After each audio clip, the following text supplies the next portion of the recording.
नवी दिल्लीत सुरू असलेल्या संसदेच्या अधिवेशनात आज खासदार महाडिक यांनी शेतकऱ्यांशी संबंधित एका महत्त्वाच्या प्रश्नाला वाचा फोडली।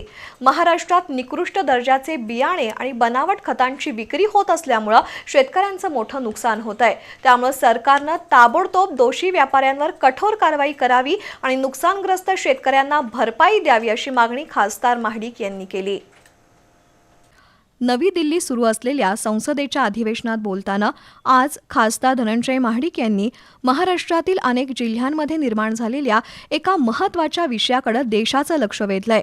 महाराष्ट्रात निकृष्ट दर्जाच्या बियाणांची आणि खतांची विक्री होत असून त्यातून शेतकऱ्यांचं मोठं नुकसान झाल्याचं खासदार महाडिक यांनी स्पष्ट केलंय। बनावट आणि बोगस बियाणांमुळे पिकांची उगवण कमी होत असून उत्पादनात मोठी घट होतीये। त्यातून शेतकऱ्यांचं आर्थिक नुकसान वाढत आहे। शिवाय बनावट खतांचा मुद्दाही खासदार महाडिक यांनी उपस्थित केला। अशा खतांमुळे जमिनीची सुपीकता कमी होत असून पिकांवरही विपरीत परिणाम होत असल्याचं त्यांनी स्पष्ट केलं।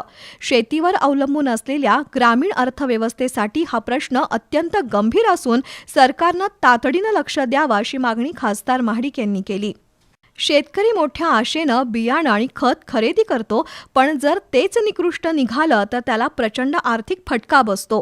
सरकारनं बोगस बियाणं किंवा खत विक्रेत्यांवर कठोर कारवाई करावी अशी मागणी करण्यात आली। बियाणं आणि खतांच्या गुणवत्तेची स्वतंत्र चौकशी करावी, बाधित शेतकऱ्यांना योग्य नुकसान भरपाई द्यावी, शासकीय तपासणी यंत्रणा अधिक सक्षम करावी, दोषी कंपन्यांवर कठोर कारवाई करावी आणि शेतकऱ्यांमध्ये जनजागृती वाढवण्यासाठी प्रयत्न करावेत असं खासदार महाडिक यांनी संसदेत स्पष्ट केलंय। ज्या पद्धतीनं तंबाखू विरोधी जाहिराती प्रसारित केल्या जातात त्याच पद्धतीनं बनावट बियाणं आणि खतांविरोधातही शासनानं जनजागृती मोहीम सुरू करावी अशी त्यांनी मागणी केली। शेतकऱ्यांच्या एका अत्यंत महत्त्वाच्या प्रश्नाला खासदार महाडिक यांनी वाचा फोडली असून आता सरकार कोणती भूमिका घेणार याकडे लक्ष लागून राहिलंय।